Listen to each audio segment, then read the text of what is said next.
আল্লাযীনা হুম লিযাকাতি ফাইলুন, যারা যাকাত দেয়, যাদের প্রতি নেশা পরিমাণ সম্পদের মালিক, একক মালিকানা 1 বছর হবে, সেই ব্যক্তি যাকাত দিবে। আজকে যাকাত বন্ধ হয়ে গেছে। আল্লাহ বলেছেন যাকাত দেওয়ার জন্য আল্লাহ বলেছেন কি কাদ আফলাহা মান তাযাক্কা। আল্লাহ কোরআনে বলেছেন খুয মিন আমওয়ালিহিম সাদাকাতান তুতাহহিরুহুম ওয়া তুযাক্কিহিম, তোমরা তোমার সম্পদ থেকে কি করো? যাকাত গ্রহণ করো, আর এই যাকাত দেওয়ার দ্বারা সম্পদ তোমার পবিত্র হয়ে যাবে। গাড়ি 10 খানা ছিল, 5 খানা ছিল টেম্পো, বাস 2-3টা ছিল, যাকাত দেয় না, যাইতে যাইতে শেষ পর্যন্ত বাড়িঘর ব্যস্ত হয়েছে। আসেনি প্রমাণ? বাড়িঘরে বিক্রি হতেছে যাকাত না দেওয়ার কারণে। যাকাত দিলে সম্পদ বাড়ে, যাকাত দিলে সম্পদ পবিত্র হয়। ইন্নামা মান তাযাক্কা ফাইন্নামা ইয়াতাযাক্কা লিনাফসি।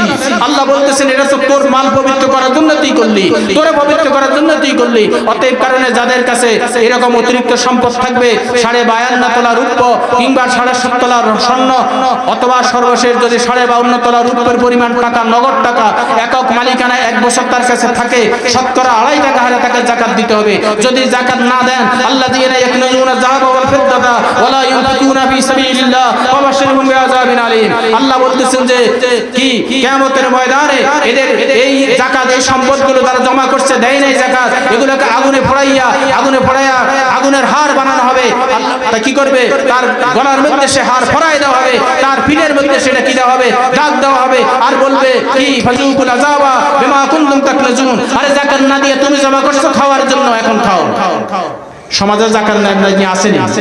বহু আছে, টাকা পড়ে আছে, যাকাত দেয় না। সংক্ষেপে বললাম ওয়াল্লাযীনা হুম লিফুরুজিহিম হাফিজুন, ওয়াল্লাযীনা হুম লিফুরুজিহিম হাফিজুন, যারা যৌনাঙ্গের হেফাজত করে, যারা যৌনাঙ্গের হেফাজত করে, যৌনাঙ্গকে তারা কি সংযত রাখে, জিনা ব্যভিচারে লিপ্ত হয় না।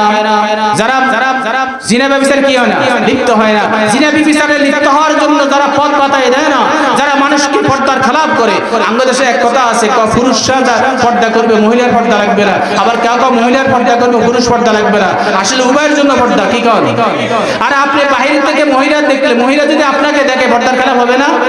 আপনার ঘরে যে গ্লাস ফিট করে দিয়েছেন, এই গ্লাসের ভিতর থেকে মহিলা, বাহিরের পুরুষ দেখেনি আপনার ঘরে গ্লাস ফিট করছেন, আপনারা কেউ দেখে না বাইরের থেকে, কিন্তু আপনার মহিলারা ভিতরের থেকে, অথবা আপনার পুরুষেরা ভিতর থেকে বাহিরে মহিলা দেখে কিংবা পুরুষ দেখে, পর্দার খেলাপ হয় কিনা বলেন?